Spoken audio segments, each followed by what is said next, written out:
I wouldn't be even mad if he won the MVP. He having a phenomenal year. I mean, SGA deserved it. I thought he should have won it last year. But Jokic is doing this crazy. Averaging a triple-double. Gilgeous-Alexander is a great player, and if he wins his first MVP, he's deserving of that. Two MVP candidates, two completely different paths, and one decision that's about to set NBA fans on fire. This isn't just a race. This could change how we see the MVP forever, because when it's all said and done, one of these guys is walking away with the trophy, and the other might be walking away with a chip on his shoulder that lasts a lifetime. On one side, Nikola Jokic, already a 3-time MVP, a masterclass in consistency, the anchor of one of the most efficient teams in the league. On the other, Shai Gilgeous-Alexander, a rising superstar, leading the youngest roster in the NBA to the best record in the West, and putting up numbers we haven't seen since Michael Jordan. There's no easy answer here because both are dominating, but dominating in very different ways. Jokic is the most efficient offensive player in basketball, a walking triple-double who controls the game like a conductor. No flash, no hype, just surgical execution, and the Nuggets still near the top of the West because of him. Shai, on the other hand, is averaging 31 points a night. Seem to get to your spots throughout the night. How did you find your way to the rim against one of the best defenses in the league? I get to the rim on anybody. He's third in the league in steals, and he's doing it while guarding the best perimeter players in the league. No second all-star, no super team, just Shai and a bunch of 21-year-olds leading the West. But here's the dilemma. When Jokic won MVP as a 6th seed, voters said, you can't ignore this kind of individual brilliance. Now Shai's putting up elite numbers on the top seed in the West. And suddenly we're back to asking what value really means. Is it team success? Is it advanced metrics? Is it who can carry more weight on their shoulders? Or does it change depending on who's being judged?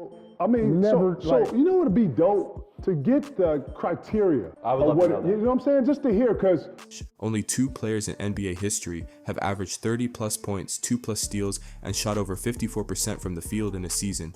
Michael Jordan and Shai Gilgeous-Alexander. Jordan won MVP. Shai just might finish second, and that's not even the full picture.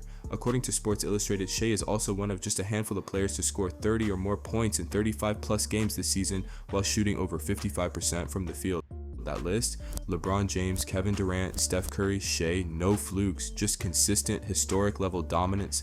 And if he still doesn't win, that means a player putting up Jordan level efficiency, leading the youngest team in the NBA to the top seed, still wasn't enough.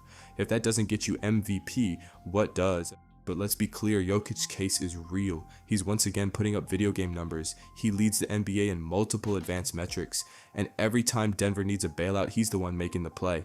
He doesn't jump high, but he jumps first. He doesn't talk trash, but he talks through the box score. He controls the game on his terms, and the Nuggets live and die by his rhythm. But when you look at Joker and what Joker is doing and how he's doing it, and being the focal, being the everything for that team, the engine that make that team go. Top 5 in points, top 5 assists, top 5 in rebounds, top 5 in steals. I think he's top 3 in all of them. Yeah, top 3. My bad. Top 3. Come on, man. Come on.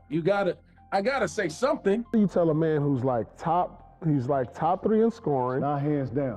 Number 1 in rebounding, tops in steals. Second in assists. Tops in field goal percentage, tops in three-point percentage, like top 2 or 3 in all these statistical categories. How do you tell me that he's not? How do you lose the MVP and you second, dog? And here's the thing. This race isn't about Jokic or Shai. The real issue is that the definition of MVP changes every year. One season it's about stats, the next it's about wins. Then suddenly it's about who had the better story or who deserves it more. Going by the rules, go by the fucking rules. Okay. Go by the rules. Like, I'm number 1 and I'm killing, bro. All the shit that it take, because if that's the case, he should win it every year, because I'm better than everybody every year. It's like we spin a wheel every season. One year it's team record. The next year it's box score stats. Then it's vibes or legacy, or he's already won before. And just when a player meets the criteria, we move the goalposts again. Supposed to win this. OKC has 11 more wins. Yeah, I got that. That's how you value it for the voters. But yeah. Even the NBA itself is acknowledging how close this is. According to the official Kia MVP ladder on NBA.com, Jokic is currently ranked at number 1, with Shai right behind him.